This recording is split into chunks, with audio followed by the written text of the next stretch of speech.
All right, Katie, thank you. Breaking overnight, the statue of Christopher Columbus beheaded in Boston as monuments across the country come under renewed fire from activists. The Eye Opener's Ted Wayman is live now in the North End with the investigation now underway. Ted.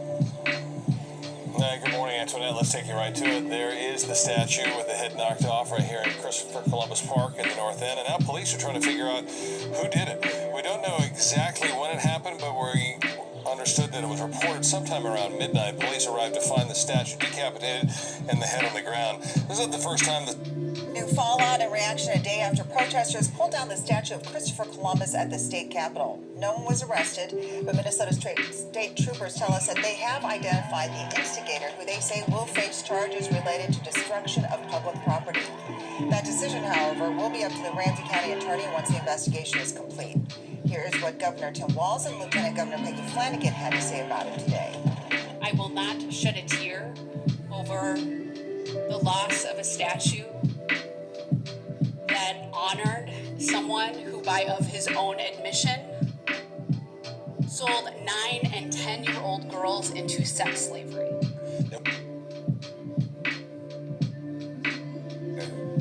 Disgusting. Animal and human sacrifice, dismemberment. Marriage to the beast. September 7th is an evil day on the earth. September 20th. This is what these demons do on these days. September 23rd. Evil. War, sacrifice. October 13th. Alright? Continuous high holidays. 13 is the reverse date of October 31st. So they just go hard in October with their devil blood rituals all the way through November 4th. They just do nothing but hellish, demonic, abduction, ceremonial preparation, and holding of sacrificial victims for all Devil's Eve, human sacrifice, alright? October 13th. And I'm going to show y'all, oh my bad, October 13th. What else happens in October? Around the 13th. Got good old Columbus Day. Damn devil. Columbus Day is a national holiday in many countries of Americas and elsewhere, which officially celebrates the anniversary of Christopher Columbus' arrival in the Americas on October 12th, 1492. This is Wikipedia, alright? They got your kids celebrating Columbus Day. It's just a high ritual day. Homage to a devil, right? Columbus, October 12th, 1492. Alright? I just went through all this, but I'm gonna go through it again because we're gonna learn today. Israelites. Alright. There we go. 9 reasons Christopher Columbus was a murderer, tyrant, and scoundrel.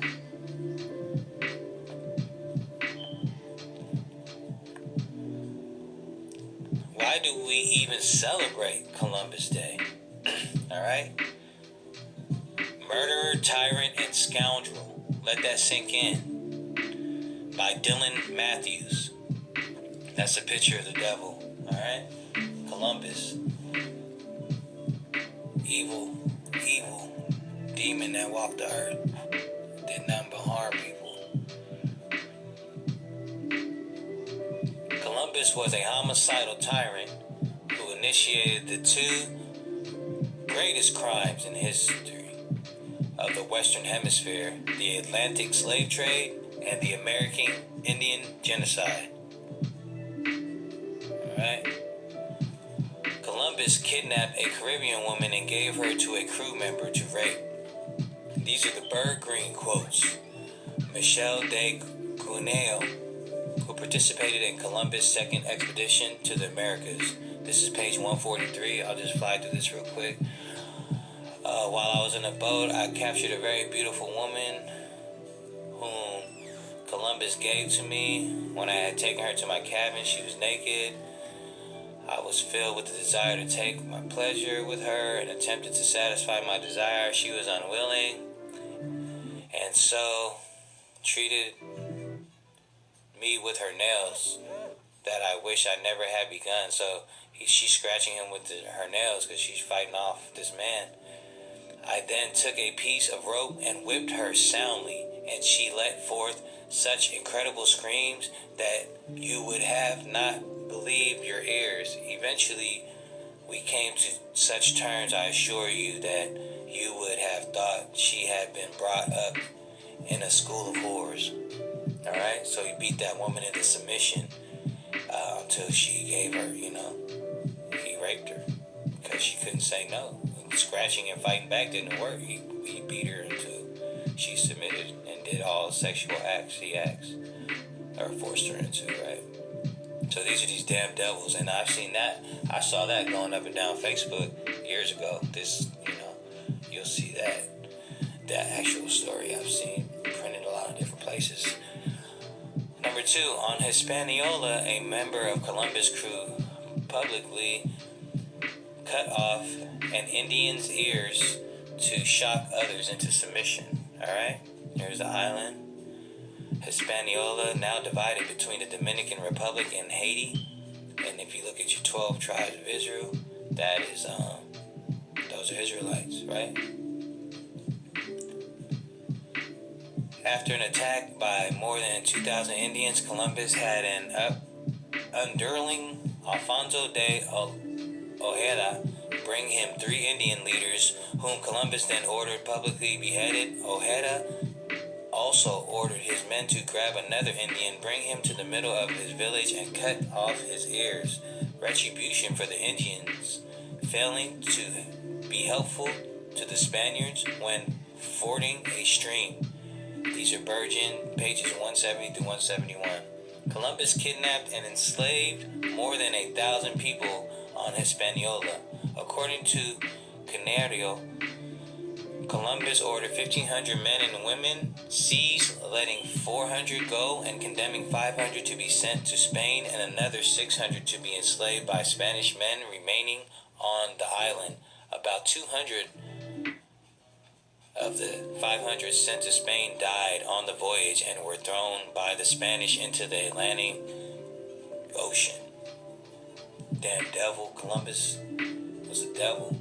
These are the Bird Green quotes, pages 196 to 197. Columbus forced Indians to collect gold for him or else die. Columbus ordered every Indian over 14 to give a large quantity of gold to the Spanish on pain of death. Those in region without much gold were allowed to give cotton instead. Participants in the system were given a stamped copper or brass token to wear around their neck, which became a symbol of intolerable shame. Right? You had these people treating these Israelites like slaves already. He put us into slavery and bondage. About 50,000 Indians committed mass suicide rather than comply with the Spanish. These are the Berkering quotes, page 204. The Indians destroyed their stores of bread so that neither they nor the invaders would be able to eat it. They plunged off cliffs, they poisoned themselves with roots, and they starved themselves to death.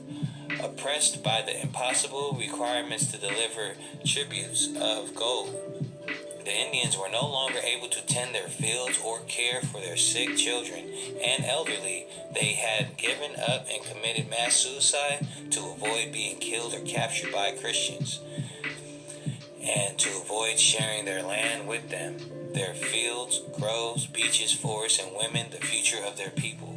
So they rather kill themselves than give their children into Columbus for slavery, and their wives and women and daughters to be raped, and their mothers and grandmothers, right? So they all killed themselves and destroyed what they had so that Columbus and them couldn't take their bread and their store goods.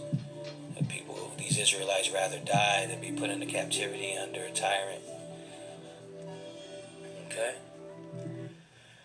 So that was Hispaniola, 1492. Between 1494 and 1496, 100,000 Israelites died, half due to mass suicide. In 1508, the population was down to 60,000. By 1548, it was estimated to be only 500. Alright? So that's Columbus. That's who you guys are paying homage to. This damn devil. And he's part of the high holy days of their satanic nonsense, right? October 13th through October 28th, which is their satanic days.